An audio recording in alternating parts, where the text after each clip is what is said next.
Merhaba arkadaşlar. Bu dersimizde sizlerle beraber Scratch programını kullanarak piyano uygulaması yapacağız. Programımızın çalışma mantığı klavyemizden ayarladığımız tuşlara ya da fare ile gidip tuşa tıkladığımızda ayarladığımız sesi çalmasını sağlayacağız. Bunun için bize 8 tane piyano tuşu lazım. Bunları yaparken istersek hazır kukla kullanabiliriz. İstersek kendimiz de kuklayı çizebiliriz. Ben kuklaları çizmeyi tercih ettim. Örnek verelim, şuradan yeniden nasıl çizileceğini göstereyim ben size. Kukla ekleden çizim bölümüne geliyorum. Buradan dikdörtgeni seçtikten sonra ince uzun aklımızdaki tasarıma uygun çizimi yapıyorum. Şurada gözüküyor mesela. Daha sonra bunu sahnenin merkeziyle bir araya getiriyorum. Bakın tutuyorum. Ortada bir artı işaretimiz var. Kuklamızda da artı işareti var. İkisini üst üste getirdiğim zaman kuklayı merkeze almış oluyoruz. Daha sonra ben bunun üstüne hangi harfe basınca çalışacaksa onu yazıyorum arkadaşlar. Şöyle şuradan harfimizin de rengini ayarlayalım. Q harfine basınca çalışmasını istiyorum diyelim. Daha sonra ben kuklamıza ikinci bir kılık ekledim. Burada da amacımız şu. Kuklaya tıkladığımda kuklamın renginin değişmesini istiyorum. Kukla çizmek bu kadar basit arkadaşlar. Şimdi ben hazırlamış olduğum kuklalara komutları vermeye başlayacağım. Gelin beraber o kısma geçelim.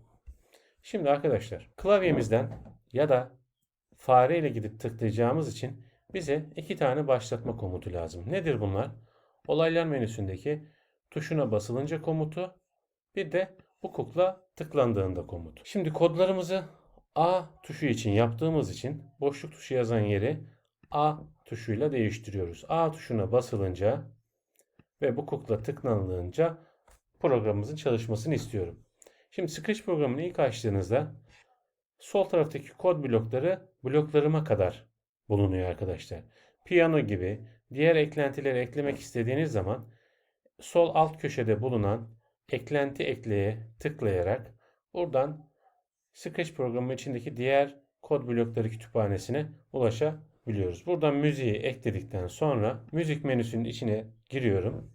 Buradan 60 notasını 0.25 vuruşunda çal komutunu alıyorum arkadaşlar. A tuşuna bastığımda ve bu kuklaya tıkladığımda da çalışmasını isteyeceğim için ikisinin altına da koyuyorum. 60 notasıyla başladım. Bu tuşa ve kuklaya tıkladığımda bir de kuklamın kostümünün değişmesini istiyorum.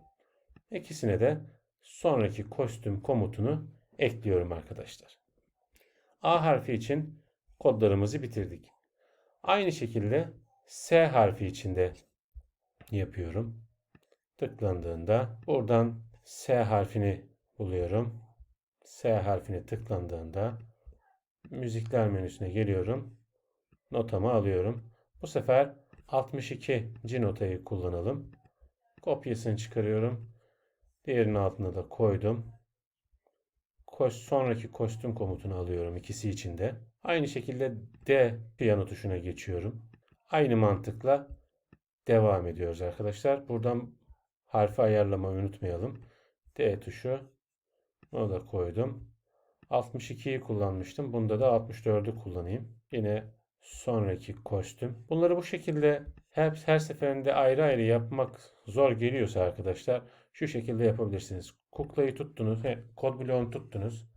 Kopyalamak istediğiniz harfin üzerine getirip bir kere bıraktığınızda P harfine getirdim, bıraktım. Bakın kod bloklarım ikisi de buraya geldi. Buradan direkt harfleri ve notayı değiştiğim zaman problemi çözmüş oluyorum.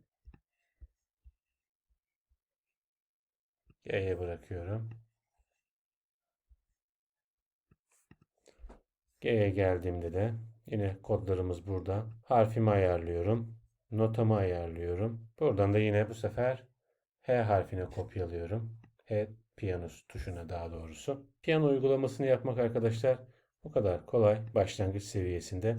Bunda istediğiniz notaları, istediğiniz ayarları yaparak sizler de daha farklı piyano uygulamasını yapıp onu yorumlarda bana geri dönüş sağlayabilirsiniz arkadaşlar.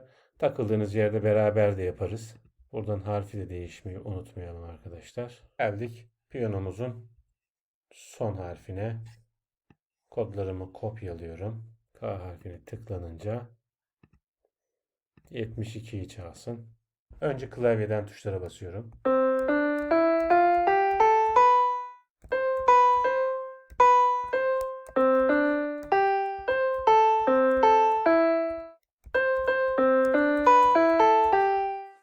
Şimdi de ekranımı büyütüyorum ve faremle tuşlara tıklıyorum. Her tıkladığımda hem notayı çalıyor hem kılığını değiştiriyor arkadaşlar. İki kılığımız olduğu için peş peşe tıkladığımızda renklerin geçişkenliğini görebiliyoruz arkadaşlar. Bugünlük programımız bu kadar arkadaşlar. Bir sonraki dersimizde görüşürüz. Kanalımıza abone olup geri bildirimde bulunursanız bizler için daha iyi olur.